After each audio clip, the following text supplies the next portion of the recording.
ناظرین گرامی، السلام علیکم ورحمۃ اللہ وبرکاتہ۔ آج کی بات خاص بات میں آپ لوگوں کا استقبال ہے۔ ناظرین گرامی، میں انصار عزیز ندوی اس وقت دن بھر سے آئی ہوئی کچھ اہم ترین خبروں کی تفصیلات لے کر آپ لوگوں کی خدمت میں حاضر ہوں۔ تفصیلات میں جانے سے پہلے آپ لوگوں سے جو درخواست ہوتی ہے اس پر توجہ کرنے کی اپیل کروں گا۔ آئیے پہلی خبر کی جانب بڑھتے ہیں۔ صفا بیت المال انڈیا نے 29 ستمبر 2025 کو حیدرآباد میں بارش و سیلاب سے متاثرہ علاقوں خصوصاً چادر گھاٹ کے متاثرین کے لیے ایک بڑے ریلیف پروگرام کا اہتمام کیا۔ موسیٰ ندی کے باڑھ سے متاثرہ گھروں کا باقاعدہ سروے کر کے 500 خاندانوں میں کپڑے اور 1100 روپے مالیت کی راشن کٹس تقسیم کی گئی۔ یہ program high tech garden function hall میں مولانا عبداللہ معاذ صاحب کی نگرانی میں اور حافظ عبدالغفار کی عملی رہنمائی میں نہایت منظم انداز سے مکمل ہوا، جس میں ایڈمن حافظ صابر الدین جناب ابراہیم اور ان کی ٹیم نے نمایاں کردار ادا کیا۔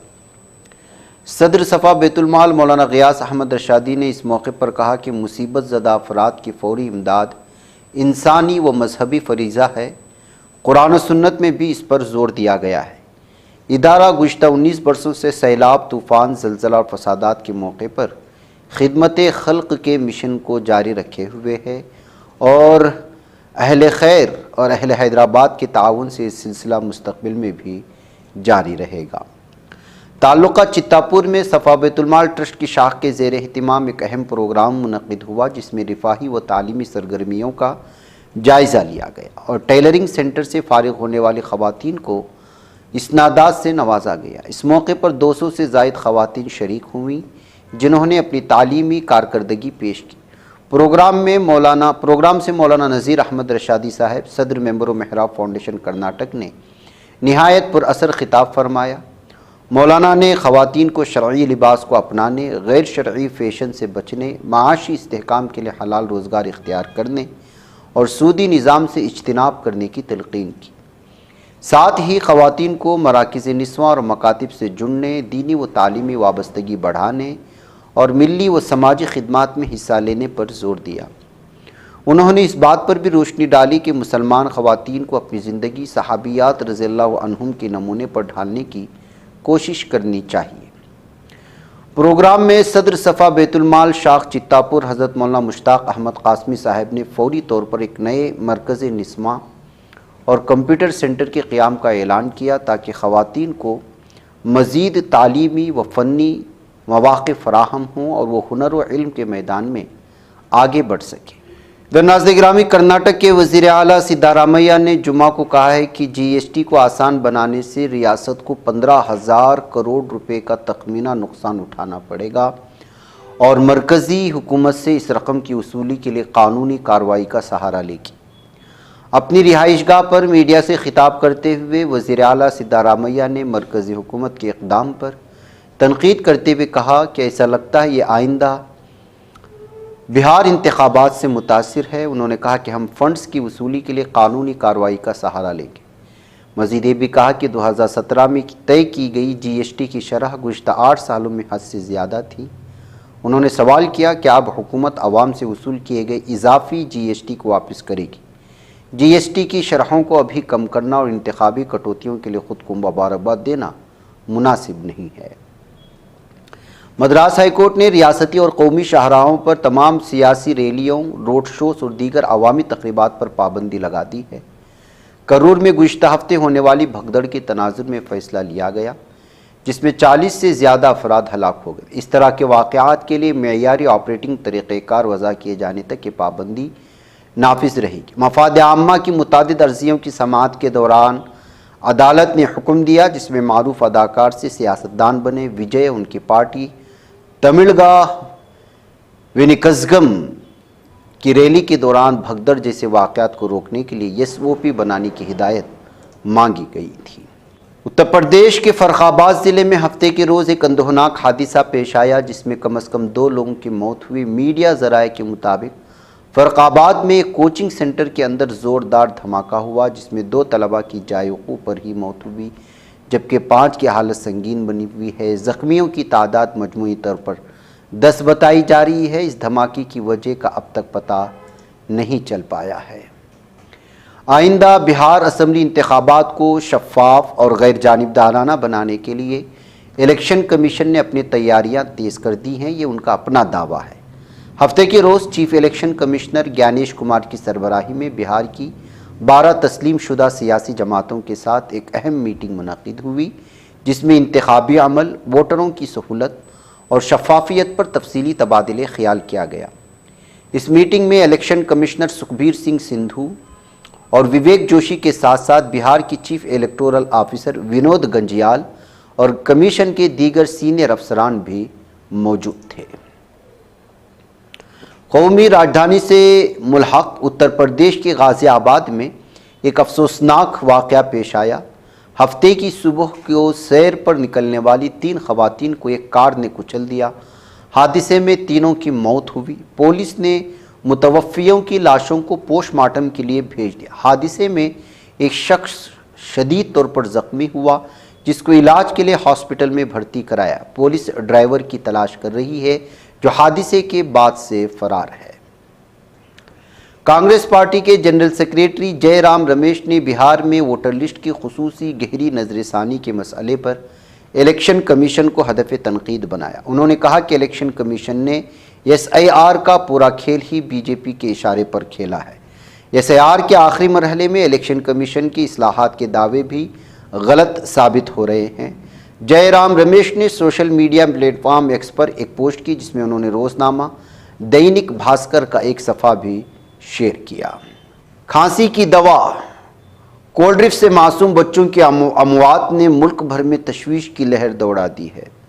سب سے پہلے تمل ناڈو حکومت نے 1 اکتوبر سے اس سیرپ کی فروخت اور ذخیرہ اندوزی پر پابندی لگائی تھی۔ اس کے بعد معاملے میں مدھیہ پردیش اور راجستھان میں سنگین رخ اختیار کر لیا ہے، جہاں بچوں کی اموات کے بعد ریاستی حکومتوں نے بھی سخت ایکشن لیا ہے۔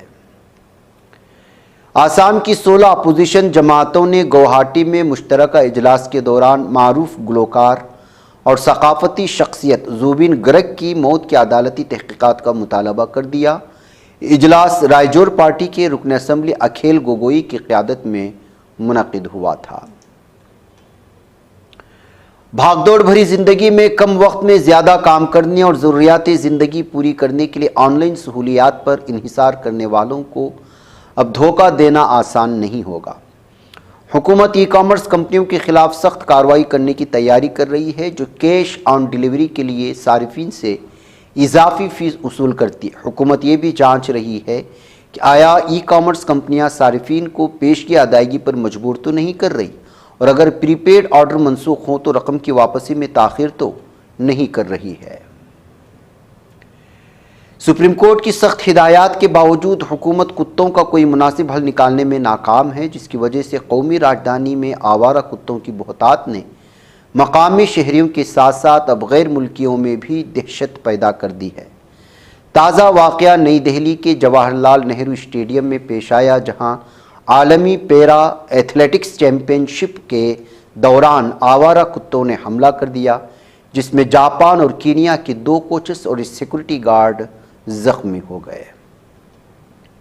مہاراشٹر حکومت نے رہائشی ہوٹلوں، ریستورانوں، کھانے پینے کے مراکز، تھیٹر، عوامی تفریح گاہ سمیت دکانوں اور کاروباری اداروں کو پوری ریاست میں 24 گھنٹے کھلا رکھنے کی اجازت دے دی ہے۔ تاہم شراب کی دکانیں اور بیئر بار 24 گھنٹے نہیں کھلیں گی، ان پر قبل والے ہی ضابطے نافذ رہیں گے۔ اس تعلق سے 1 اکتوبر کو ایک سرکاری حکم GR جاری کر دیا گیا ہے۔ سعودی عرب نے حج 2026 یعنی 1447 ہجری کے لیے مکہ اور مدینہ میں عازمین کی رہائش کے انتظامات کو جدید بنانے کے لیے ایک نیا لائسنسنگ نظام متعارف کروا دیا۔ گلف نیوز نے سعودی وزارت حج و عمرہ کے حوالے سے خبر دی ہے کہ اب عازمین کی رہائش کے لیے لائسنس جاری کرنے کا عمل عارضی ہاسٹل لائسنسنگ تجویز کے ذریعے کیا جائے گا، جسے وزارت سیاحت اور وزارت بلدیات و رہائش کے تعاون سے تیار کیا گیا ہے۔ جاپان میں ایک نئی تاریخ رقم ہونے والی ہے۔ اس ملک کو پہلی خاتون وزیر اعظم ملنے والی جس کا نام سانے تکائیچی ہے۔ جاپان میں برسر اقتدار لبرل ڈیموکریٹک نے ہفتے کے روز سابق وزیر برائے معاشی سیکورٹی سانے تکائیچی کو اپنا نیا صدر منتخب کر لیا ہے۔ اس کامیابی کے ساتھ ہی انہوں نے جاپان کی پہلی خاتون وزیر اعظم بننے کی طرف قدم بڑھا دیا ہے۔ اقوام متحدہ کے معاون سیکریٹری جنرل برائے انسانی امور ٹام فلیچر نے کہا ہے کہ امریکی صدر ڈونلڈ ٹرمپ کے غزہ سے متعلق مجوزہ امن اقدام فلسطینی عوام کے لیے زندگی بچانے والی وسیع انسانی امداد حاصل کرنے کا ایک قیمتی موقع فراہم کرتا ہے۔ اسپین کے شہر بارسلونا میں فلسطین نے اظہار یکجہتی کے لیے عوامی احتجاجات تیسرے روز بھی جاری ہیں۔ ہفتے کی صبح شہر کی سڑکوں پر ایک عظیم الشان جلوس نکالا گیا جس میں لاکھوں شہریوں نے شرکت کی۔ یہ مظاہرہ 500 سے زائد تنظیموں اور سول سوسائٹی کے انجمنوں کی اپیل پر منعقد ہوا۔ ادھر امریکی نشریاتی ادارے CBS نیوز نے انکشاف کیا ہے کہ قابض اسرائیل کے وزیر اعظم بنجمن نیتن یاہو نے رواں سال ستمبر کے آغاز میں حکم دیا تھا کہ تیونس کے ساحل کے قریب موجود 2 کشتیوں پر ڈرون حملے کیے جائیں۔ یہ کشتیاں غزہ کے محصور عوام کے لیے انسانی امداد لے جانے والی گلوبل سمود فلوٹیلا کا حصہ تھیں۔ غزہ میں لاپتہ اور جبری طور پر غائب کیے گئے افراد کے لیے کام کرنے والے مرکز نے عالمی برادری سے فوری مطالبہ کیا ہے کہ وہ غزہ کی پٹی میں خصوصی فنی ٹیمیں اور بھاری مشنری داخل کرنے کے اقدامات کرے تاکہ قابض ظالم صہیونی درندوں کی 1 سال سے جاری وحشیانہ بمباری سے تباہ شدہ عمارتوں کے ملبے تلے دبے ہزاروں شہداء کی لاشوں کو نکالا جا سکے۔ ادھر نیو یارک سے موصولہ اطلاعات کے مطابق امریکہ کی ایک عدالت نے قابض اسرائیل کے درجنوں شہریوں کی جانب سے فلسطینی پناہ گزینوں کے اقوام متحدہ کی ایجنسی انروا کے خلاف دائر کی گئی جھوٹی درخواست مسترد کر دی۔ اس درخواست میں اسرائیلی فریق نے بے بنیاد الزام لگایا تھا کہ انروا نے $1 ارب سے زائد رقم فلسطینی مزاحمتی تحریک حماس کو منتقل کی، جس سے سن 2023 کے 7 اکتوبر کو آپریشن طوفان الاقصی میں مدد ملی۔ ناظرین گرامی، آج کی خاص بات میں اتنا ہے۔ انشاءاللہ پھر ملاقات ہوگی۔ والسلام علیکم ورحمۃ اللہ وبرکاتہ۔